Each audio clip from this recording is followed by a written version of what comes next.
Zo, vandaag even lekker wat behang eraf trekken in de woonkamer.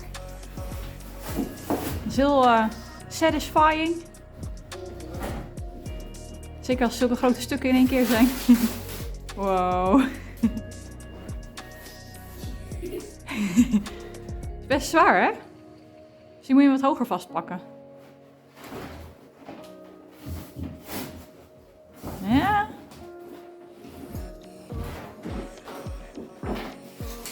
Oh, kijk.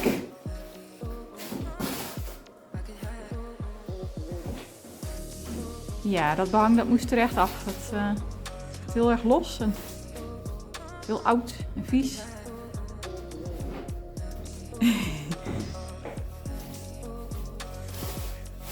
Ja, bijna. Nog een klein stukje. Ja.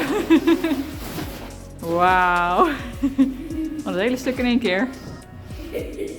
Cool hoor. Nou, wij gaan nog lekker even verder. Nou, dit is het resultaat. Nou, eventjes wat behang eraf trekken. Dat mag niet in de film. En hier heb ik ook een stukje gedaan.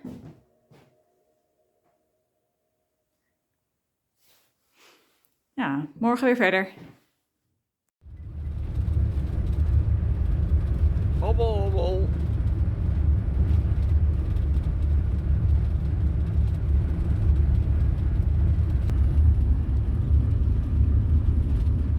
Helemaal volgepakt. Best handig zo'n camper.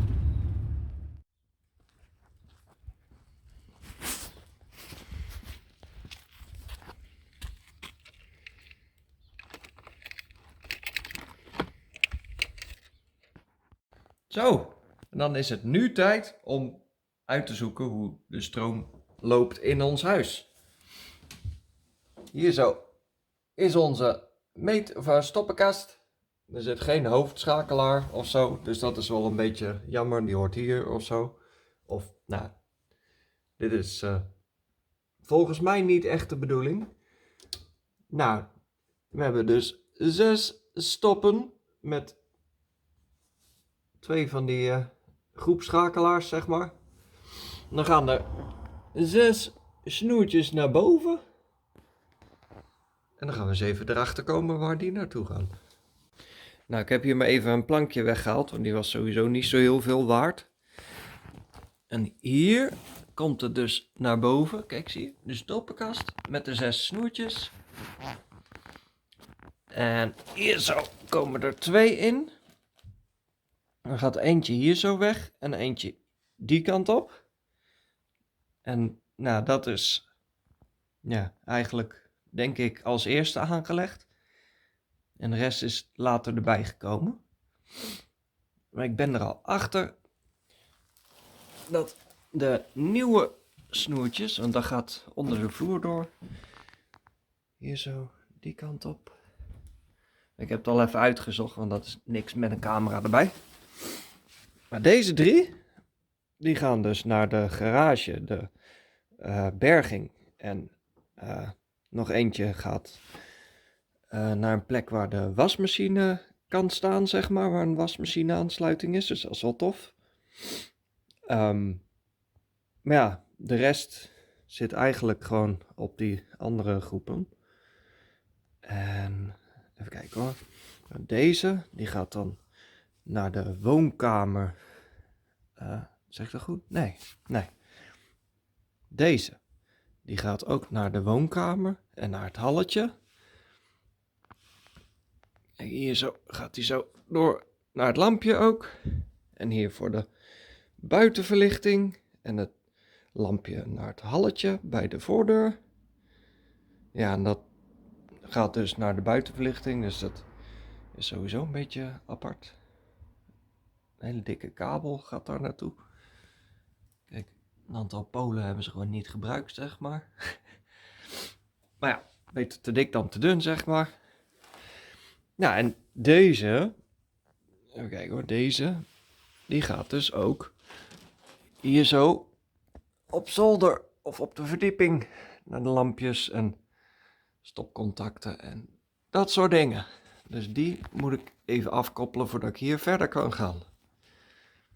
Nou, dat is wel handig om te weten.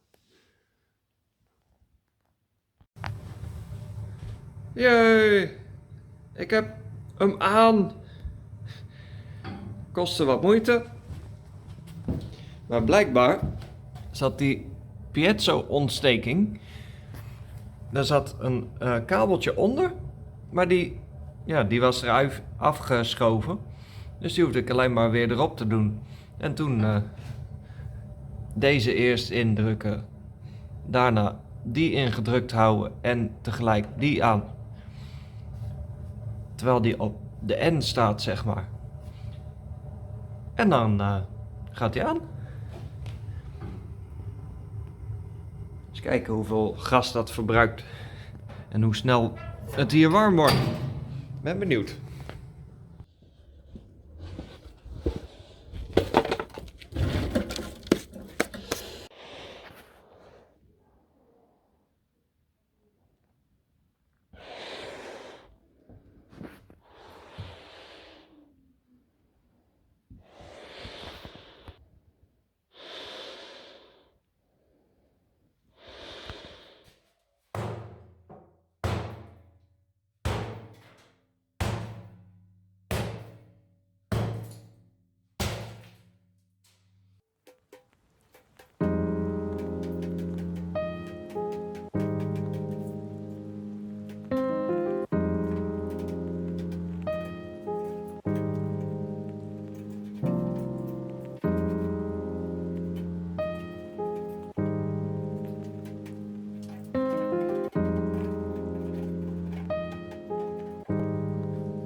Zo, ik heb even het bad eruit gehaald.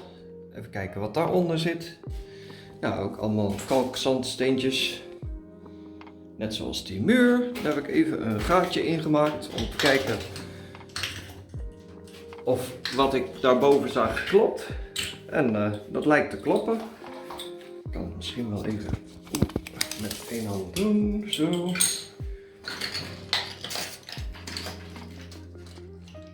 Toch een best stuk wat we dan extra krijgen.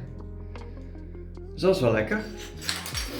Maar ja, ik moet eerst natuurlijk al het water afkoppelen. Hier zo. En de verwarming afkoppelen. Nou ja, dat loopt allemaal in de muur hier. En daar. Met allemaal van die kleine oude leidingjes. Dus ja. Even kijken of ik daar iets voor heb om dat af te doppen. Ik ben bang voor de kleine leidingen niet, maar deze, die denk ik wel. Dus die zou ik eventueel alvast kunnen doen. Beetje jammer dat je dan het hele CV-systeem moet leeg laten lopen daarvoor. Maar ja, dat kan niet anders als die muur weg moet.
Nou, en dan hier zijn de 2 buisjes die naar de badkamer gaan van de verwarming.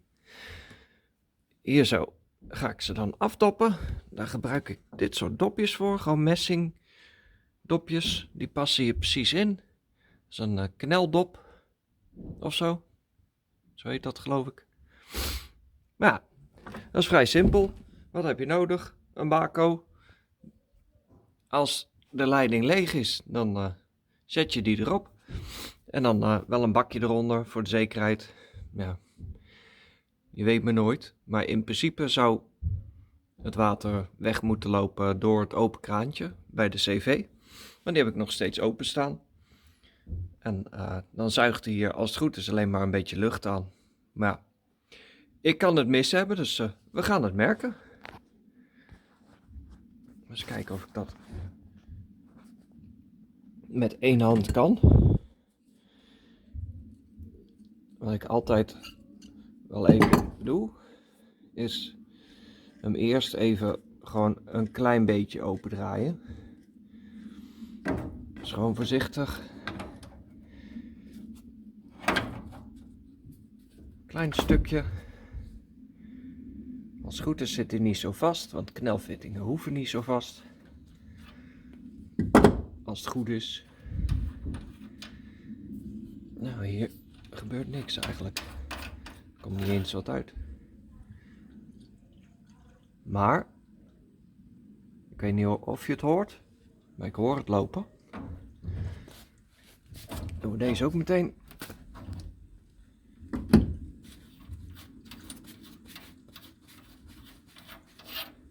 Deze hetzelfde. Ik hoor gewoon water lopen nou.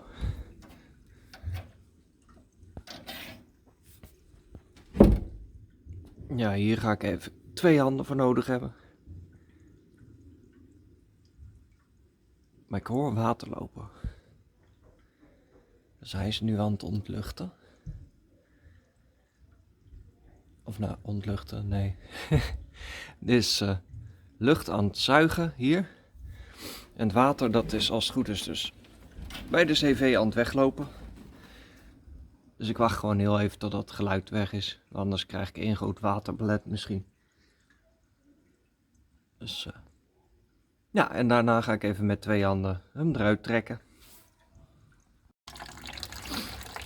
En toch komt er dan nog een beetje water uitzetten. Vooral uit die onderste eigenlijk. Maar ja, dat is op zich ook logisch. Maar ja, deze die moet ik er nog afhalen. Die ring die moet er eerst af. En dan kan ik deze eraf halen. Maar als het goed is, is mijn bakje groot genoeg. En anders heb ik altijd nog een reservebakje liggen. Ja, ik ga me even deze ervan afhalen. Dan kan ik hem gewoon afdoppen. Nou, ik heb een dopje erop. Dus die draai je dan zachtjes even aan. Niet te hard, anders gaat hij juist lekken. Dus gewoon voorzichtig. Tot hij een beetje weerstand krijgt. Nou, zoiets. Dan houden we het bakje er gewoon even onder. Of eigenlijk het schone bakje. En dan kijken we even of die nog lekt als ik hem vul. Nou, nu zijn we beneden. Hier is dus de verwarming. Die buisjes die heb ik boven net afgekoppeld. Ik ben zo slim geweest om dat bochtje er ook even af te halen. Want dan kan ik hem als het goed is straks zo door het plafond heen trekken. Als ik dit allemaal los heb natuurlijk. Nou, al die dingetjes die ga ik bewaren. Behalve de knelfittingen. Die ringetjes die vervang ik natuurlijk wel. Maar voor de rest is het in principe nog bruikbaar. Nou, hier zo zit natuurlijk nog water in. Dus wat ik hier doe, is ik draai hem even helemaal open. Dan vervolgens met zo'n dingetje ga ik hem aftappen. Boven is die gewoon open. Dus in theorie zou die gewoon nou leeg moeten kunnen lopen. Dan komt hij. Even meteen een beetje kijken wat voor kleur het water is. Als het heel donker is, dan zit er heel veel, ja, heel veel roest in of vuil. Maar dit ziet er nog best helder uit, dus geen verroeste buizen lijkt het. Dat is wel mooi. Maar ja, dit kan even duren. Dus ik ga ondertussen even het slangetje bij de cv op de waterkraan aansluiten. En eens kijken of ik die weer kan gaan vullen. Nou, dan zijn we weer bij de cv. Deze, die had ik natuurlijk laten leeglopen door het afvoertje wat hier toevallig zit voor de wasmachine. Daar ben ik wel blij mee. Dan heb ik meteen die afvoer mooi kunnen testen. Ik heb hem vol open gezet en dat hield hij vol, dus het valt me mee. Maar ja, dan zet ik het kraantje weer dicht. Hopsakee. Deze weer los. Er zal een beetje vocht bij loskomen. Dan hou ik hem even omhoog. Ja, die hang ik wel even hier, zo. Dan, deze had ik al nog aan het kraantje zitten, dus dat is makkelijk. Dit is wel heel fijn gedaan door de vorige bewoner. Want dan kan je hem lekker makkelijk vullen. Dit doe ik even naar rechts. Ja, het is dan belangrijk dat je dan de cv uit hebt staan, want dan geeft hij het aantal bar weer. Nou, dat is nu 0,1. Dat valt me nog mee. Nou, dan zet ik dus deze aan. En deze open. En dan zie je hierboven. Zien we hem als het goed is oplopen. En dan ga ik nu heel snel naar boven rennen om te kijken of die lekt. Nee, dat doe ik als ik het kraantje uit heb natuurlijk. Dus ik zet er eerst even een bar op. En dan ga ik even boven kijken of dat allemaal goed gaat. Zo. Nou, en deze natuurlijk niet vergeten mee te nemen. Want als je hem nog een draai moet geven, dan is het wel handig om die bij je te hebben. Nou, dit valt me niet tegen. Er zit natuurlijk nog wat water op. Het lijkt mij goed te gaan. Nou, geen druppels. Nou, dan zet ik er nog wat meer bar op. Ik denk dat ik hem tussen de 1,5 en de 2 doe. Dan is het systeem weer mooi gevuld. Hopelijk ontlucht hij een beetje, want ik zie hierboven niet echt een ontluchter. Terwijl dat eigenlijk op het hoogste punt moet. Oh, wacht. Kijk. Hier is een ontluchter. Ja, daar heb ik even zo'n dingetje bij nodig. Maar met zo'n sleuteltje kan je hier dus open draaien. En dan gaat er lucht uit. En dan zorg je dat alle buizen gevuld zijn met water en niet met lucht. Nou, dan ga ik deze even ontluchten. Ik heb weer zo'n dingetje. Die zet ik erop. Dan draai ik hem open. En je hoort hem sissen. Niet te hard open draaien. Gewoon rustig aan. En dat is het met cv-werk. Je moet geduld hebben. Dat is wel één ding wat mij is opgevallen. We gewoon alles een beetje rustig aan doen. Dan gaat het het beste. Kijk, daar komt hij. Zo, dan draai je hem dicht. Deze ook even.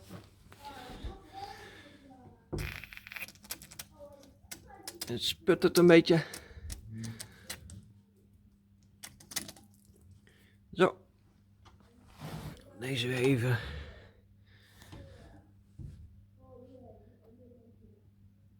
Ja. Nou, dan vervolgens laten we het even zo staan. Dan de volgende keer als ik weer in het huis ben, want wij gaan zo naar huis, dan ga ik hier nog een keertje kijken. Even nog een keertje ontluchten. Dan zou het wel goed moeten zijn. Op zich. Op de ketel zit ook een automatische ontluchter, maar ja, hierboven is het beste natuurlijk. Dus ik laat deze even hier liggen. Dan kan ik de volgende keer meteen weer even doen. Nog even een laatste check. Om te kijken of het hier al aan het druppelen is. Nee, gort droog. Super.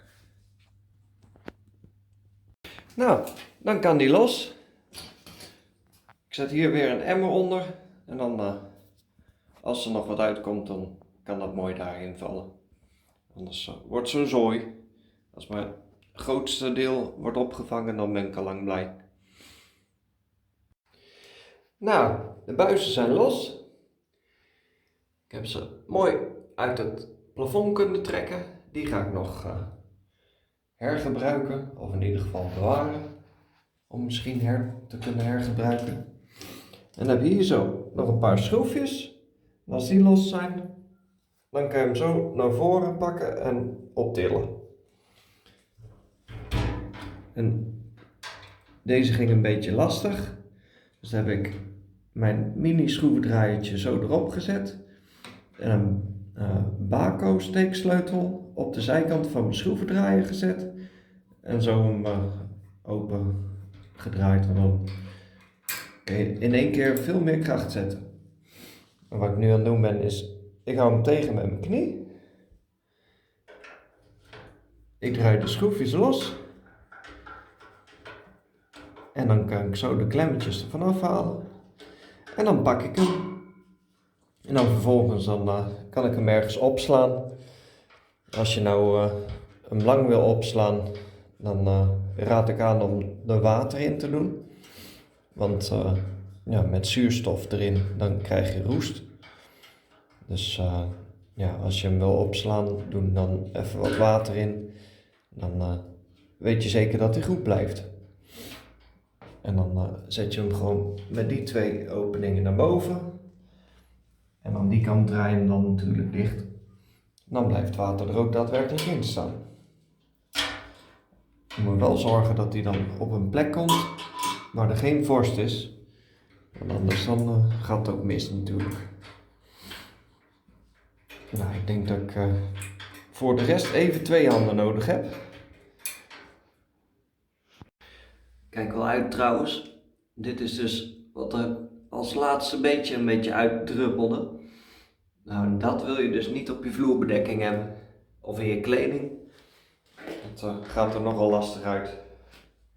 Nou, alleen de beugels nog. En dan heb ik een verwarming ontkoppeld.